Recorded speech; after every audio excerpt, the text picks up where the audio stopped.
Barely 12 months for the Diocese of Boya to host 3 grandiose events. Infrastructural works are also speeding up to accommodate the times. Tonight, we track the level of work at the Pastoral Center in Moliko and give you the current state of affairs.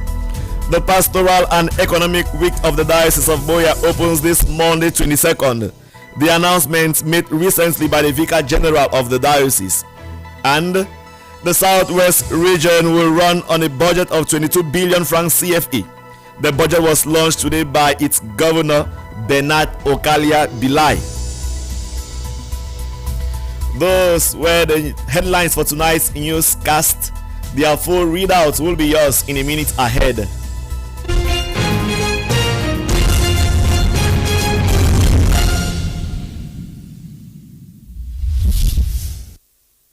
The Diocese of Boya will in 2025 host some gigantic events.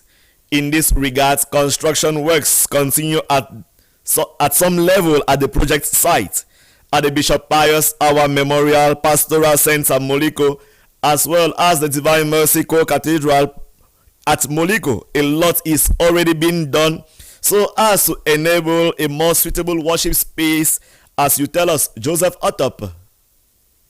Construction work and finishing touches of the Bishop Pius Awa Memorial Pastoral Center and the Divine Mercy Cathedral continue to progress as all contractors and technicians, together with His Lordship Michael Bibi and collaborators, are putting hands on deck to see the timely completion of these 2 main projects of the Diocese of Boya. At the Divine Mercy Cathedral, benches continue to fill up the church, which will make the house of God more conducive for worship.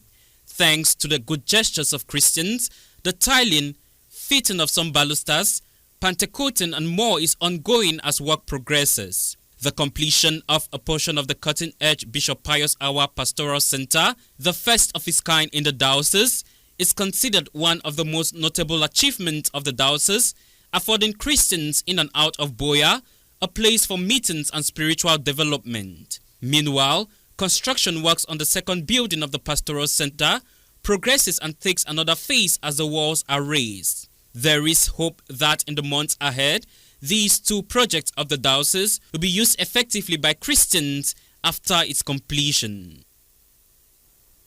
The Pastoral and Economic Week of the Diocese of Boya is expected to run from January 22nd to January 27th, 2024.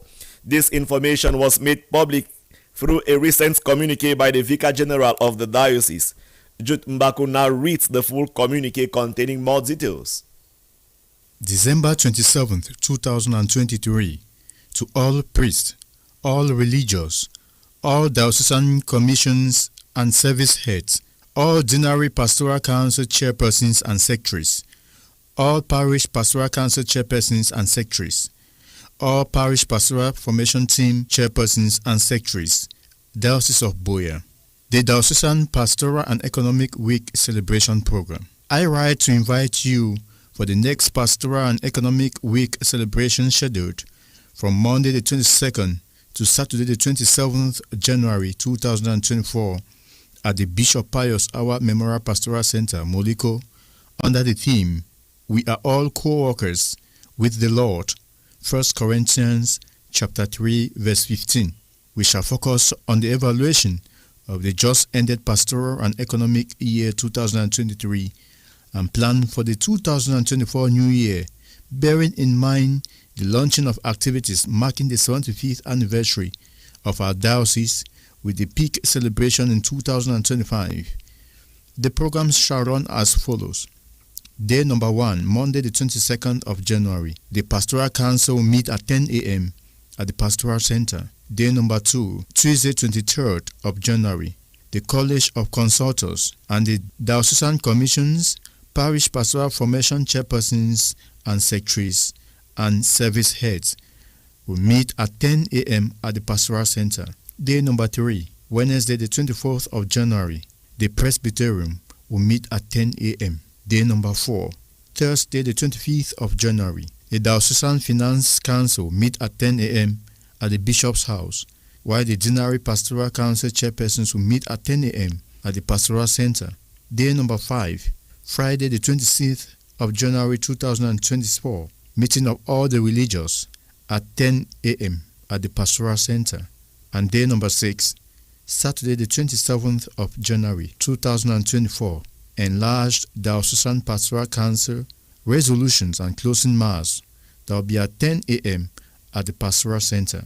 Note that dinner meetings shall be organized by the deans with the priests and councils to ensure that the discussions and resolutions reach the parishes down to the SCC levels.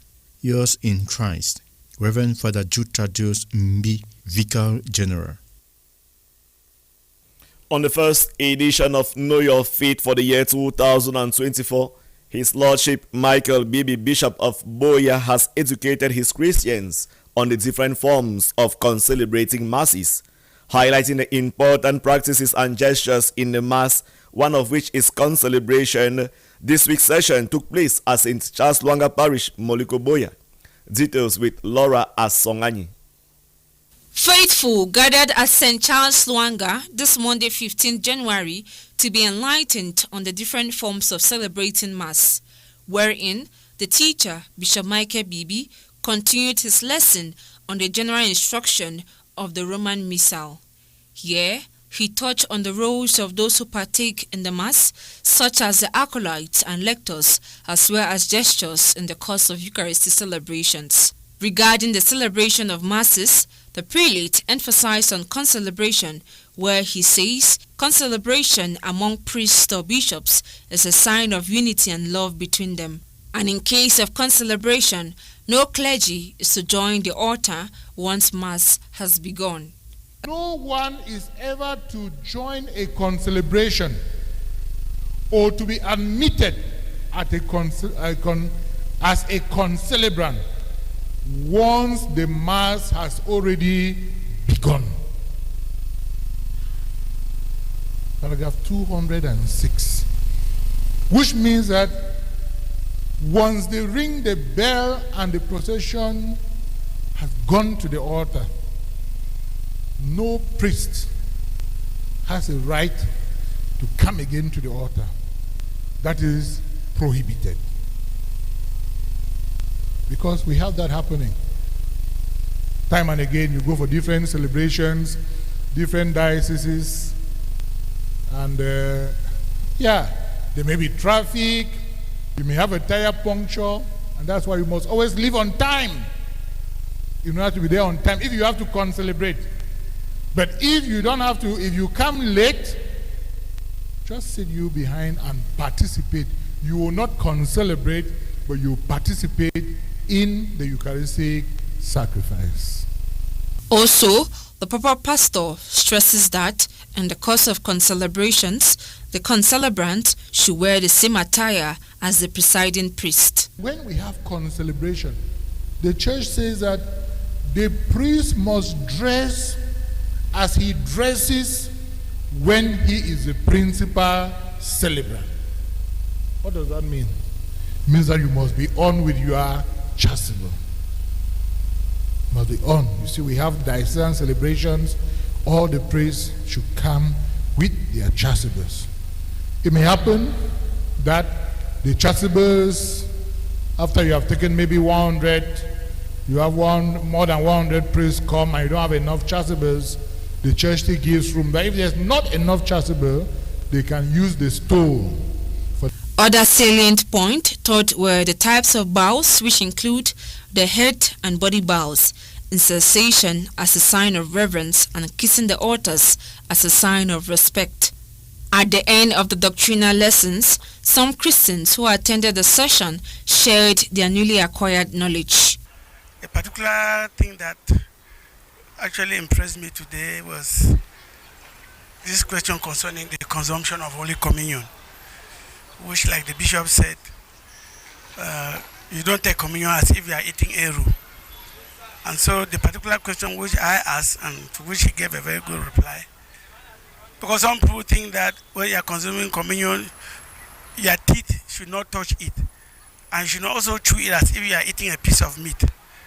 But I think at the end of the day, the bishop said the communion has to be consumed, and consuming that you consume it in a reverential manner, whether you I was doubting a point of how, if communion goes short, how the father knows that this is the amount of communion that will correct. So the bishop has already corrected me that I should understand that the number of communion they are already preparing, consecrating for the people in the church at that moment, they already observe that the communion will correct, not that they will go and take communion that they have not consecrated, come and consecrate before they go and give to people that they are remaining. The rendezvous is therefore kept for next Monday, where the session will be based on the arrangement and ornamentation of churches. The Family Life Service of the Diocese of Boya over the weekend held a seminar on project management aimed at building the capacities of life actors to improve commitments and results. The training workshop held at St. John of God Parish, Bonadikombo, and brought together over 40 members from the 7 deaneries of the Diocese of Boya. Laura Asongani now completes the story. Her report. 41 persons from the 7 deaneries in the Diocese of Boya assembled at the hall of St. John of God Parish, Bonadikombo on Saturday, 13 January 2024 to understand the concept of project management and involve themselves in the project management process, where they mainly live actors in order to improve commitments and results. Activities that characterize this occasion included workshops on project management and general working session on building strengths and weaknesses in overcoming challenges in project writing. Mr. and Mrs. Wanchin, couple coordinator of Family Life Service for Limbe Dinari, say the planification of the seminar took a few months alongside appreciating the turnout and participation of the trainees. Today we had a project management training seminar. This seminar I was planned like some few months ago, and when we were told about the seminar, we had to mobilize the various actors concerned, like the animators of the various Fallis members in the various parishes. We follow up to ensure that they participate, and also even on the registration, we follow up on how they were to register, and as well we had to use our WhatsApp forums to ensure that everything was going on smoothly before we landed here today for the seminar. And actually the turnout was very encouraging, and we had this seminar on project management. So we trained the different Fallis coordinators for per parish to address these problems. Some attendees of the seminar shared their thoughts on the event. Today I joined the Family Life Service to study also the aspect of project writing, project management, and the intricacies of what it means to write a project under the various sectors for youths, the youths and the media, for the older, for couples, and also for widows and single women, which is something which we haven't really been looking into, projects for widows and single women. I think this program has been very enriching. The whole day of Saturday, and you see that a lot of people were engaged, a lot of couples and those of the family life. It tells already of the depth and the profundity and the necessity of such a program. I've just finished attending the family life program with respect to project management, and it was wonderful. I have learned a lot with respect to how to draw projects.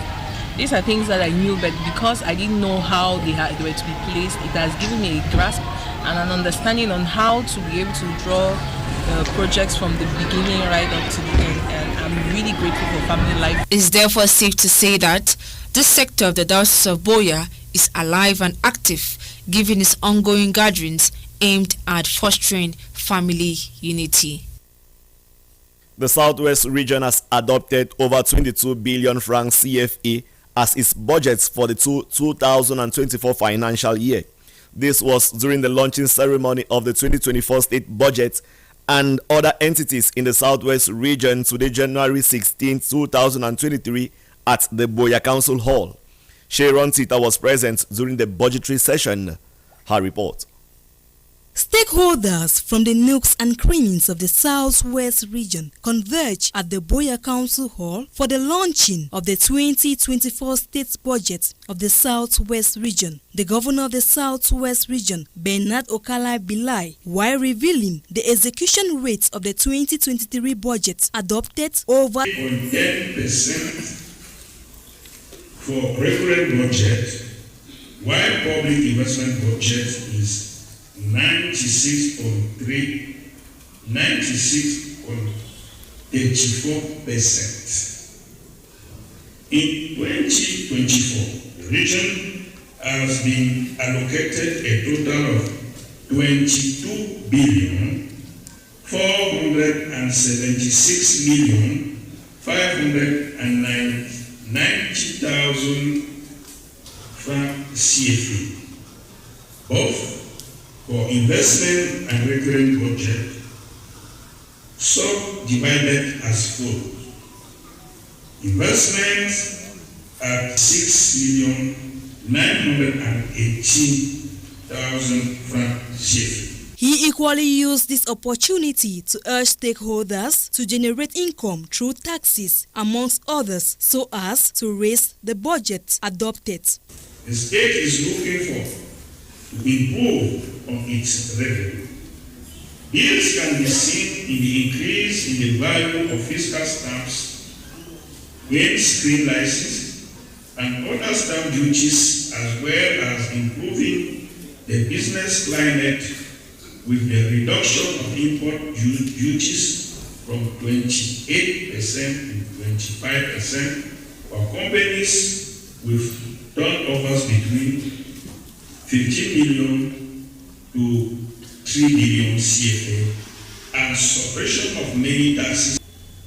This budget is to be executed in a slightly better socio-political context as compared to that of last year. We therefore call on all the stakeholders to be actively engaged in the generation of state revenue and rational execution of public expenditures. The head of mission, John Niba Bernard, on behalf of the Minister of Finance, challenged the stakeholders involved in the execution of finance in the Southwest region to be disciplined. The message of the minister is discipline for stakeholders who are involved with the execution of the budget and respect for procedures to execute this budget. We should avoid the use, for example, of exceptional procedures during normal execution. So this is the key message that the Minister of Finance is sending out to all stakeholders involved with the execution of the budget. Increase in mobilization of revenue and non-petroleum revenue and discipline in the execution of the state budget. The stakeholders after this budgetary session are expected to use the over 22 billion francs CFA judiciously in the execution of projects in the Southwest region. In our foreign news, South Africa legal giants have returned from The Hague after a grueling battle in the international arena, which was aimed to ensure that justice and accountability prevail amidst the ongoing conflict in Gaza. Meanwhile, Kenya seeks a rapid resolution with Tanzania after announced flight ban, and the Nigerian and Anthony Joshua will face Cameroonian mixed martial arts fighter by name Francis Ngannou in a boxing heavyweight contest, which will take place on March 8, 2024 in Saudi Arabia. Nadeshme now takes us in depth into these stories.